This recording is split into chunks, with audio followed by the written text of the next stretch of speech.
Сөздікпен жұмыс, функция, function.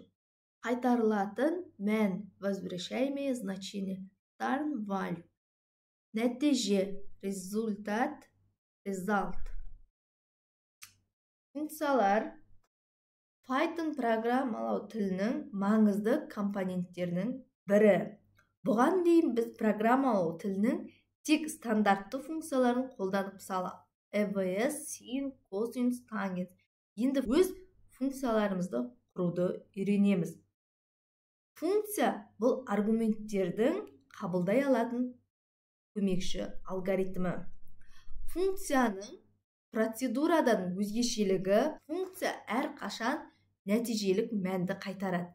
Нәтиже сан, символ немесе объектінің басқа түрі болуы мүмкін. Шақырылған функция орындалуы аяқталғаннан кейін оның мәні шақыру нүктесіне қайтарылады. Қайтып оралатын мәнді шақырылып отырған функцияға беру үшін return операторы қолданылады. Return операторы келесі әрекеттерді орындайды. Return сөзінің оң жағындағы өрнекті есептейді. Функцияны орындауды тоқтатады. Функцияның нәтижесі ретінде есептелген өрнектің мәнін қайтарады. Процедурадағы сияқты жергілікті айнымалыларды функцияларда жариялауға және қолдануға болады. Олар тек осы функцияның көріну аймағына кіреді.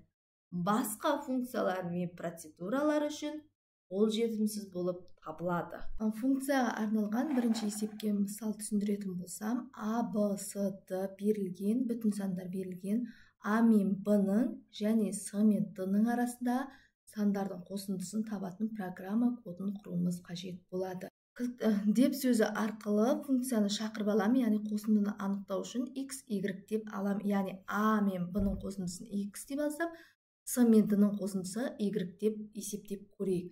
Енді ары қарай s тең 0, яғни алғашқы мәніміз қосындыны тапқан кезде 0-ге тең. Цикл жүреді, x-ке мән бергенде y-ге бір мәнді қосып отырамыз. Содан кейін қосындыны табамыз және return, яғни return сөзінен кейін s мына әрекеттер орындалады.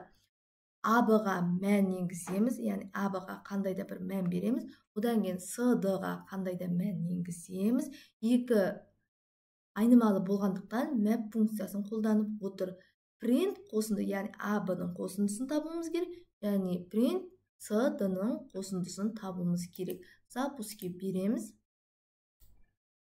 Бізде A-ға 15-45 деген санды, ал C-ға 60-80 деген мәнді береміз.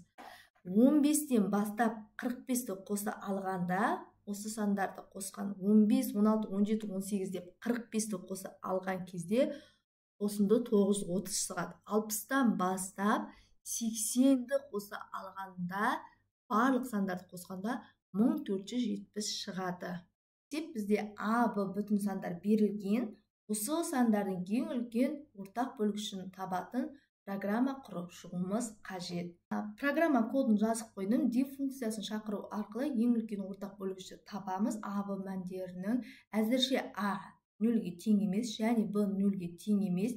Егер A B-дан үлкен болса, A-ны B-ға қатынасындағы қалдық бөлікті, әйтпесе B-ның A-ға қатынасындағы қалдық бөлікті шығаруымыз қажет. Return, яғни осы әрекеттерден кейін A-ның қосындысын табамыз. N мен M-ға қандай да бір NM айнымалыларына мән енгіземіз және шығарамыз осы N мен M-ға берілген мәндердің ең үлкен ортақ бөлгішін. Запуске береміз. Запуске берген кезде бізде 32 N-ге, M-ге 48 деген мән берсек, 36, яғни 32-ні 16-ға бөлгенде, 2-ден 48-ді 16-ға бөлгенде 3-ден, яғни ең үлкен ортақ бөлгіш 16 болып тұр.